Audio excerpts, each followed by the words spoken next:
After Effects can take full advantage of all of the processors and RAM in your computer system. It can do this in large part because it's a 64-bit application that is also multi-threaded. Additionally, if you have enough RAM in your system, After Effects can also use multiprocessing to start multiple instances of itself to help with the rendering. Let's look at the memory and multiprocessing settings to get a better understanding of what this means. I'll also be putting the Windows Task Manager process monitor in front of After Effects so that we can see the activity of the various CPUs and memory as we work. I'll switch over to the performance monitor now by pressing Alt-Tab, then choosing Always on Top. And I'll move it over just a little bit. There. I'll go to Edit, Preferences, Memory and Multiprocessing. And here we see that the installed RAM in this computer system is 16 gigabytes, and RAM reserved for other applications is 4 gigabytes. It's strongly recommended that you reserve RAM for other applications so that you don't end up with the operating system swapping RAM to the hard disk, which greatly destroys performance. For example, if you start up an application that needs 5 gigabytes of memory, but you've only reserved 4 gigabytes for other applications, the operating system will take that 5 gigabytes, but it will do so at the expense of taking some of the information that's stored in RAM for After Effects and moving it to the hard disk temporarily. This movement of memory back and forth onto and off of the hard disk is a real performance killer. So leave this relatively high. In fact, I'm going to put this up to 5 gigabytes. Somewhere around a quarter or a third of installed RAM is a good place to start for RAM reserved for other applications. Notice that After Effects, Premiere Pro, Encore, Prelude, Adobe Media Encoder, and Photoshop all share this 11 gigabytes and can cooperate so that each takes what it needs, depending on how active it is. I currently have Render Multiple Frames Simultaneously checked. When this is checked, if there's enough RAM in the system, After Effects will start up multiple instances of itself in the background to help with the rendering during RAM preview or final output. I'll deselect this for now, and we'll try rendering for RAM preview. I'll click OK. We have a somewhat complex composition here that has several effects on an adjustment layer. These effects don't necessarily look good. They're just intended to, right now, really slow the system down so that we can see performance.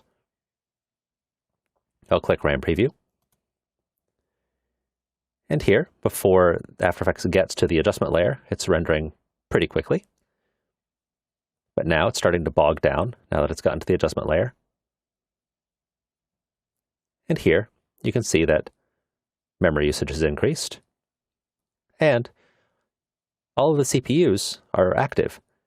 We don't have Render Multiple Frames Simultaneously turned on, so After Effects has not started multiple instances of itself in the background, but the single instance that is running is spreading threads across all of the CPUs in the system. So, even if you don't have Render Multiple Frames Simultaneously checked, you will make use of all of the CPUs in a system. We'll let this continue rendering. And then, as soon as it finishes, RAM Preview starts, and the CPUs go back to being much less active. But notice that the RAM is still being used quite heavily because that's what a RAM preview does. It loads frames into RAM for playback. I'll stop the RAM preview. And note that the RAM is still being pretty heavily used because the frames are still being held there in case we need to play back. I'll move the performance monitor. That's what this green bar here is. This represents the RAM cache, the frames cached into RAM. If I go to Edit, Purge, All Memory, then immediately we see here in the performance monitor that memory drops off. And here we don't have any green bars because we've just purged the memory. We do have some blue bars here though because we didn't purge the disk cache. If we want to purge what's in the disk cache, we need to go to Edit, Preferences, Media and Disk Cache. I'll move the performance monitor out of the way. And here, if I click Empty Disk Cache, pay attention to this blue bar down here. Click OK. And OK. And the blue bar is gone. Now, let's see what happens if we use render multiple frames simultaneously multiprocessing. I'll go to Edit, Preferences, Memory and Multiprocessing, and turn this back on. We have 8 CPUs installed in the system. We have 2 CPUs reserved for other applications. Again, just like with the RAM, it's important to leave enough processors for other applications as well. We have RAM allocation per background CPU of 2 GB, which is plenty for the high-definition sized frames that I'm using. If you're using digital cinema, you might need to make this higher, such as 3 or even 4 GB. Though you can't choose 4 GB from this menu, you can edit these values in the preferences file. Actual CPUs that will be used is 4. If we do the arithmetic, we have 11 GB available for After Effects. The foreground process needs to use a couple of gigabytes, so that leaves a total of 9.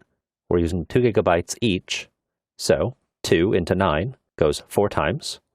So 4 CPUs will be used for background rendering. I'll click OK. And now, when I begin the RAM preview, notice it says MP here for multiprocessing. And as After Effects starts up the background processes, they each are rendering a frame on their own. Things go rather quickly until we get up to the adjustment layer.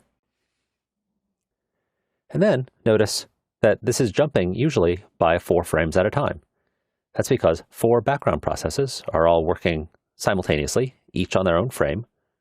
And here, the CPU usage is extremely high. Every CPU is being used at full capacity for large portions of time. We'll let this finish rendering. And then, as soon as the rendering is complete, the RAM preview starts, and the CPU usage falls back down. Notice that the RAM usage fell back down as well, because during the rendering, all of those CPUs were using a lot of memory. But now that they're not using that memory for rendering anymore, and we're just storing the cached frames in RAM, the RAM usage isn't all that high.